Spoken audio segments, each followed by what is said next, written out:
Hello everyone. Last class में हमने force and pressure के इस चैप्टर में मैग्नेटिक फोर्स के बारे में पढ़ा था और हमने ये भी देखा था कि ये जो मैग्नेटिक फोर्स है ये क्यों एक नॉन कांटेक्ट टाइप का एक फोर्स है। नॉन कांटेक्ट टाइप के फोर्स में क्या हो रहा था, जब ऑब्जेक्ट किसी दूसरे ऑब्जेक्ट को बिना कांटेक्ट में आए ही फोर्स एक्सपीरियंस करा पा रहा था, तो उस केस में हम कह रहे थे उसे नॉन कांटेक्ट फोर्स। और इसके पार्ट में हमने मैग्नेटिक फोर्स को कंप्लीट कर लिया था। अब इसी टॉपिक में आगे बढ़ते हुए आज हमारी कोशिश रहेगी कि हम इलेक्ट्रोस्टैटिक फोर्स और ग्रेविटेशनल फोर्स ये दोनों चीज़ें अच्छे से कवर कर लें। अभी इस चैप्टर में हमें इसे एज अ टॉपिक ही पढ़ना है। आप आगे बढ़ेंगे फिजिक्स में तो ये आपको होल एज अ चैप्टर मिलेगा। क्या आपको मैग्नेटिक फोर्स, इलेक्ट्रोस्टैटिक फोर्स और ग्रेविटेशनल फोर्स ये एज अ चैप्टर आपको पढ़ने होंगे। तो अभी हम इसे ऊपरी तौर से पढ़ेंगे और जानने की कोशिश करेंगे कि ये फोर्सेस क्या होते हैं, जैसा कि हमने मैग्नेटिक फोर्स के केस में देखा था। तो आज हम क्या शुरू करने जा रहे हैं, अभी पहला प्रायोरिटी हमारा है कि हम इलेक्ट्रोस्टैटिक फोर्स को जानें।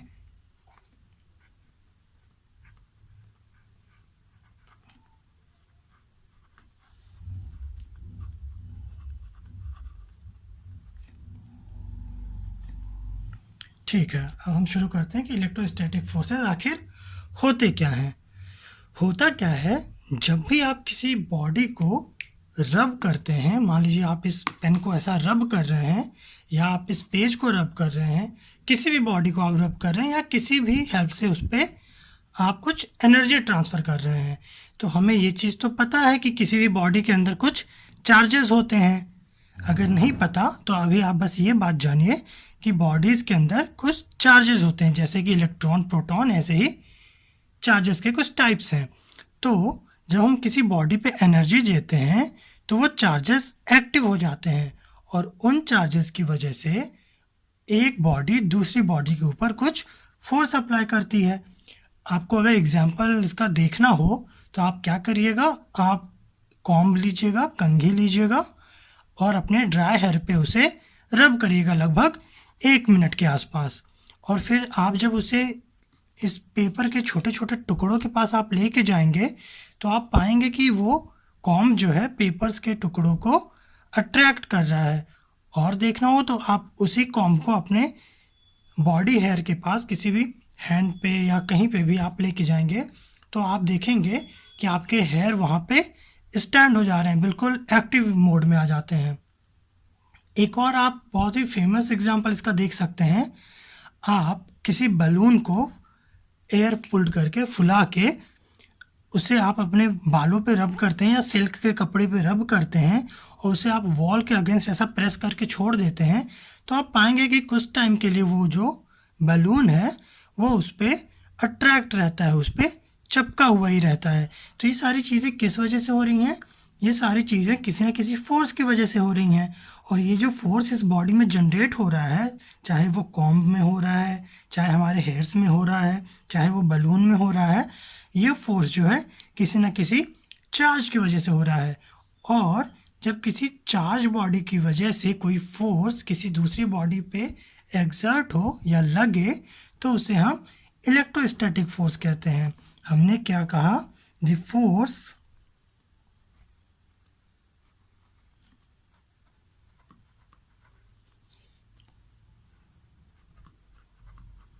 exerted by electrically charged body or object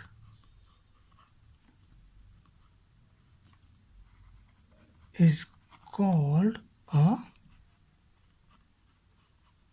electrostatic force। अगर आपको इसे थोड़ी डीप में समझना हो तो आप हमें कमेंट करके बताइएगा, सिर्फ इसको हम आपको बिल्कुल डिटेल में बता देंगे। अभी आपके क्लास के हिसाब से इसको इतना डिटेल में पढ़ने की ज़रूरत है नहीं, इसे हम बिल्कुल एज अ चैप्टर पढ़ेंगे आगे की क्लासेस में, जिसमें आपको पूरा एक चैप्टर डेडिकेटेड होगा जिसमें आपको ये सारी चीज़ें पढ़नी होंगी। फ़िलहाल हम यही डेफिनेशन इसकी बिल्कुल सही मान के चल रहे हैं। मान के क्या चल रहे हैं, सही ही है। बस हो सकता है आप इसको अभी रिलेट ना कर पा रहे हैं, क्योंकि बिल्कुल इलेक्ट्रॉन न्यूट्रॉन ये सारी चीज़ें अभी आप इनसे इतने ज़्यादा फैमिलियर नहीं है, तो हो सकता है थोड़ी सी प्रॉब्लम हो। लेकिन आप बस अभी इस डेफिनेशन को मान के चलिए कि इलेक्ट्रोस्टैटिक फोर्स वो फोर्स है जो किसी ऑब्जेक्ट तब फील करता है कोई ऑब्जेक्ट जब कोई इलेक्ट्रिकली चार्ज ऑब्जेक्ट उसके कांटेक्ट में आने की कोशिश करे मतलब दूर ही है फिर भी वो फोर्स एक्सर्ट कर पा रहा है। अगर से एग्जाम्पल की बात करें हम, तो अभी हमने क्या एग्जाम्पल देखा था, क्या सुना, कॉम्ब का एग्जाम्पल जो हमने क्या कहा कि अ प्लास्टिक कॉम्ब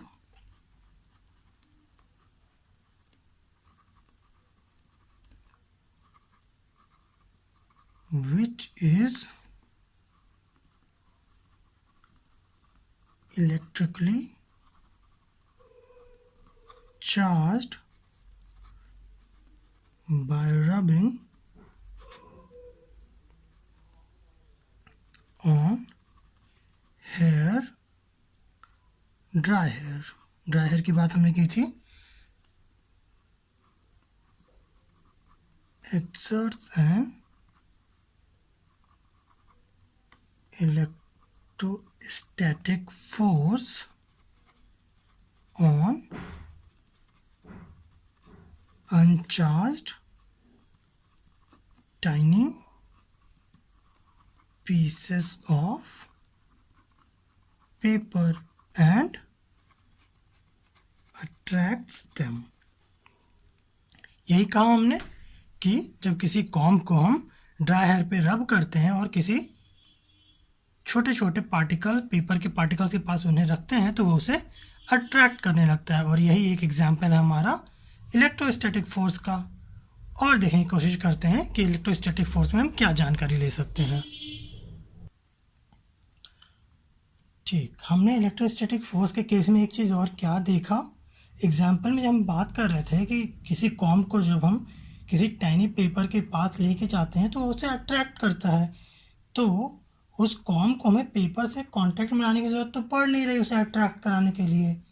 तो हम ये कह सकते हैं कि ये जो इलेक्ट्रोस्टैटिक फोर्स है ये एक नॉन कांटेक्ट टाइप का फोर्स है। यहाँ से ये चीज़ प्रूफ हो रही है। तो हम ये चीज़ लिख सकते हैं कि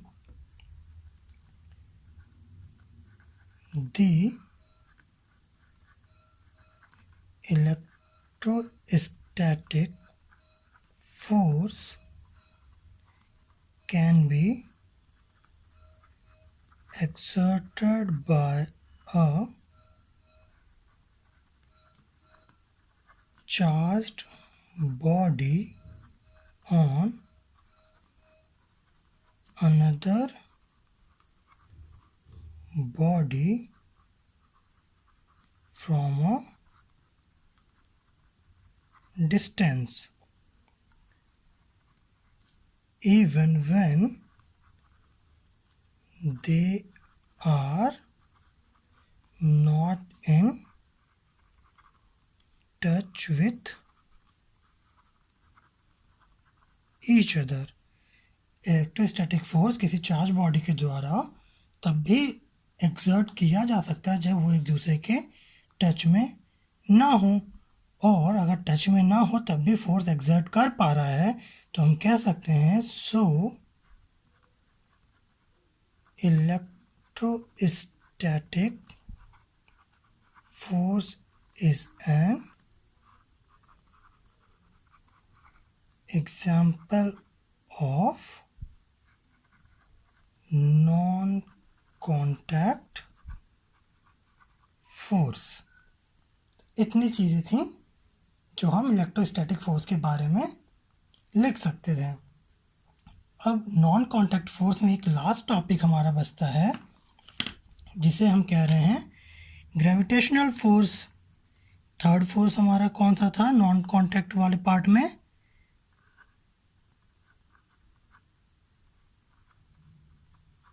ग्रेविटेशनल फोर्स। इसको जानने की कोशिश करते हैं। जब बात आती है ग्रेविटेशनल फोर्स की तो ये वो फोर्स होता है नॉन कांटेक्ट टाइप के फोर्स की कैटेगरी में, जो कोई ऑब्जेक्ट दूसरे ऑब्जेक्ट के ऊपर तब अप्लाई कर पाता है जब उसके पास कुछ मास हो। अभी भी ये दो ऑब्जेक्ट जो आपके पास रखे हुए हैं, एक मार्कर एक पेन, तो ये एक दूसरे के ऊपर फोर्स अप्लाई कर रहे हैं। अब बात ये आती है कि अगर ये फोर्स अप्लाई कर रहे हैं तो इन दोनों में से कोई भी एक बॉडी या दोनों बॉडी मूव क्यों नहीं कर रहे हैं, ये रेस्ट पे क्यों हैं? तो इस ग्रेविटेशनल फोर्स के लिए जो सबसे इम्पॉर्टेंट एक फैक्टर है, जिसके जब हमें कोई फोर्स विजिबल होगा, कि ऑब्जेक्ट के पास ह्यूज अमाउंट का मास होना चाहिए। मास होना चाहिए मतलब उसे उसके अंदर एक फिजिकल क्वांटिटी होनी चाहिए जिसे हम मास कह रहे हैं या वेट भी कहते हैं, अगर उसमें ग्रेविटी को इंक्लूड करते हैं। तो ये बात हमें यहाँ से समझ में आ रही है कि ग्रेविटेशनल फोर्स कोई ऐसा फोर्स है जो ऑब्जेक्ट तब लगा पाता है जब उसके पास कोई मास हो। ठीक, तो अभी हमने ये जाना कि मास की वजह से एक फोर्स लग रहा है जिसे हम ग्रेविटेशनल फोर्स कह रहे हैं। तो ये एक दूसरे को क्यों अट्रैक्ट या रिपेल नहीं कर पा रहे, ये भी समझ में आ रहा है, क्योंकि इनका मास कंसिडरेबली इतना कम है कि हम इसे ग्रेविटी के लिए कैलकुलेट नहीं कर पाएंगे। अगर आपको इसका विजिबल एग्जाम्पल देखना है तो आप बहुत पॉपुलर, बहुत फेमस रोज़मर्रा की ज़िंदगी में आप देख सकते हैं कि अर्थ जो है हर ऑब्जेक्ट के ऊपर एक पुल फोर्स अप्लाई करती है। जैसे ये मार्कर है, इसके नीचे अर्थ है, तो अपन ने इसको छोड़ा तो ये हमेशा नीचे ही गिरी, छोड़ा नीचे ही गिरी। किसी भी केस में अगर हम इधर इधर फोर्स नहीं लगा रहे हैं तो ये लेफ़्ट राइट ना जाके डाउनवर्ड ही जा रही है, वर्टिकली डाउनवर्ड जा रही है। तो ऐसा क्यों हो रहा है? ऐसा इसलिए हो रहा है क्योंकि अर्थ इस बॉडी के ऊपर एक पुल फोर्स लगा पा रही है। और ये फोर्स विजिबल क्यों है? क्योंकि जो बॉडी फोर्स लगा रही है, जो कि अर्थ है, उसका वेट बहुत ज़्यादा है, इसलिए हम इसका इफेक्ट देख पा रहे हैं। और एग्जाम्पल देखने हैं हमें। अब मान लीजिए सोलर सिस्टम में ये मान लीजिए हमारा सन है और इसके आजू बाजू सारे प्लैनेट मोशन करते हैं। मान लेते हैं इसी किसी ऑर्बिट में हमारा एक अर्थ है, तो अर्थ इसके सराउंडिंग में मोशन क्यों कर पा रहा? अर्थ इसके सराउंडिंग में इसलिए मोशन कर पा रहा है क्योंकि ये जो सन है इसे अपनी तरफ अट्रैक्ट करने की कोशिश कर रहा है, लेकिन इसका भी कुछ मास है जिसकी वजह से ये एक प्रॉपर डिस्टेंस मेंटेन करके इसके चारों तरफ रिवॉल्व करता है। और अगर हम बात करें अर्थ के बाद, तो अर्थ भी इसी सेम काइंड का एक फोर्स मून के ऊपर अप्लाई करता है, जिसकी वजह से ये जो मून है अर्थ के चारों तरफ रिवॉल्व करती है। तो आप देख पा रहे हैं कि इनका मास, सन का मास, अर्थ का मास, मून का मास काफ़ी ज़्यादा है, जिसकी वजह से हम इनके फोर्स के इफेक्ट को देख पा रहे हैं। तो ये जो फोर्सेस हैं जिनकी वजह से ये सारे फिनोमिना हम देख पा रहे हैं, उस फोर्स को ही हम कहते हैं ग्रेविटेशनल फोर्स। और पर्टिकुलरली अर्थ के लिए जो फोर्स अप्लाई होता है, अर्थ जो फोर्स अप्लाई कर रही है किसी बॉडी पे, उसको हम सिंपली कहते हैं gravity. Gravitational force of earth को हम कहते हैं ग्रेविटी। तो यहाँ से एक चीज़ हम जान गए हैं कि ग्रेविटेशनल फोर्स एक पुल काइंड का फोर्स है जो पुल करता है, जो किसी बॉडी के पास मास है वही अप्लाई कर सकता है दूसरी बॉडी के ऊपर। और छोटे ऑब्जेक्ट के ऊपर हम क्यों नहीं इसे फील कर पाते? क्योंकि उनका मास काफ़ी कम होता है, तो उनके मास की वजह से जो फोर्स एक्सर्ट किया जा रहा है वो काफ़ी छोटे अमाउंट का होता है, जो इतना कैपेबल नहीं होता कि ऑब्जेक्ट को मूव कर सके।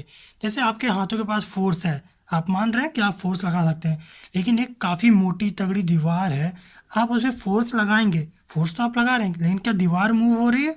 मूव नहीं हो रही है। तो आप ऐसे एक छोटे से एग्जाम्पल से इस बात को समझ सकते हैं कि छोटे मास की बॉडी का फोर्स हमें क्यों नहीं दिखता और बड़ी मास की बॉडी का फोर्स हमें क्यों दिख पाता है। तो ग्रेविटेशनल फोर्स के लिए हमने जो चीज़ें अभी कहीं, उन चीज़ों को हम नोट डाउन करते हैं। हमने क्या कहा कि ग्रेविटेशनल फोर्स एक पुल काइंड का फोर्स है जो तब अप्लाई होता है जब बॉडी के पास मास हो। तो हम लिख सकते हैं the pulling force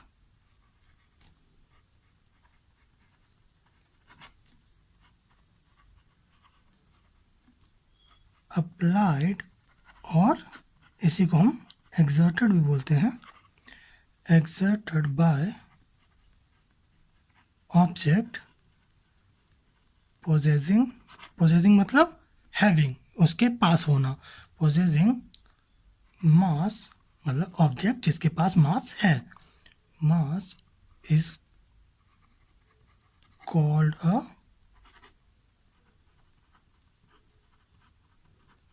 gravitational force. Pulling kind का फोर्स जिस बॉडी के पास मास अगर वो लगाता है तो उसे ही हम ग्रेविटेशनल फोर्स कहते हैं। और हमने क्या एक चीज़ देखी, हमने देखा कि जो अर्थ जो फोर्स लगा रहा है हर बॉडी के ऊपर, वो अपनी तरफ लगा रहा है। जैसे ये अर्थ है, ये ऑब्जेक्ट है, तो ये अपनी तरफ इसे पुल कर रहा है, तो ये हमेशा नीचे ही जा रहा है। तो अर्थ जो फोर्स लगा रहा है उसे हम क्या टर्म के दे रहे थे, उसे हम ग्रेविटी कह रहे थे। तो हम लिख सकते हैं the force with which the earth pulls the objects towards it is called the force of gravity। ये जो हमने बात बताई थी, और इसे या तो और just gravity, force of gravity या जस्ट ग्रेविटी कहते हैं उस फोर्स को जो अर्थ किसी ऑब्जेक्ट के ऊपर पुल काइंड का फोर्स अप्लाई कर रही है। एक चीज़ और हमने देखी थी कि सन मून कैसे ग्रेविटेशनल फोर्स की वजह से ही ऐसे मूव करते हैं, तो वो चीज़ भी हम नोट कर लेते हैं। हमने क्या देखा था, हमने देखा था इट इज द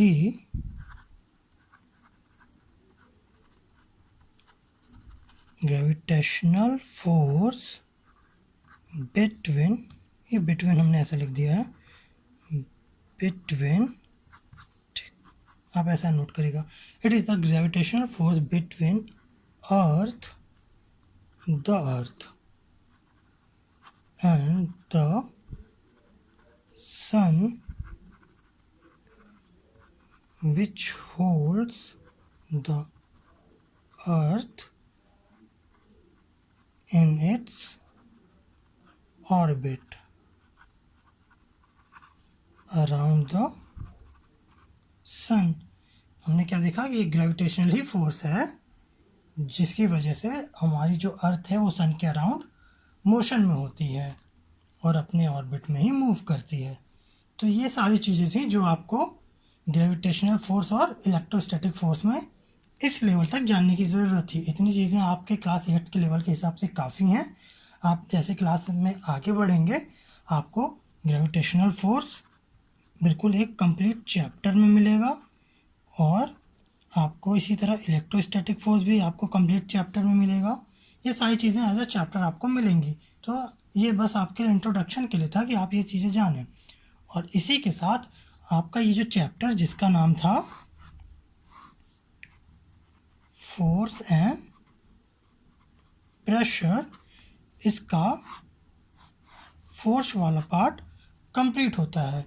अब आगे की क्लासेस में हम ये जो रिमेनिंग पार्ट है जिसे हम प्रेशर कह रहे हैं, इसके ऊपर डिस्कस करेंगे और जानने की कोशिश करेंगे कि फोर्स क्या था। ये तो हमने जान लिया प्रेशर क्या होता है और फोर्स से कैसे डिफरेंस है इसके अंदर, या दोनों में क्या सिमिलैरिटीज़ हैं। ये सारी चीज़ें हैं जो हम आगे क्लासेस में देखेंगे। तो आप इन चीज़ों को अच्छे से रिवाइज कर लीजिएगा, नोटबुक में नोट डाउन कर लीजिएगा। और इतनी चीज़ें आपके लिए अभी थी जो फोर्स में आपको पढ़नी थी। कल हम आपके लिए प्रेशर के टॉपिक्स लेके आएंगे। ठीक है, ओके।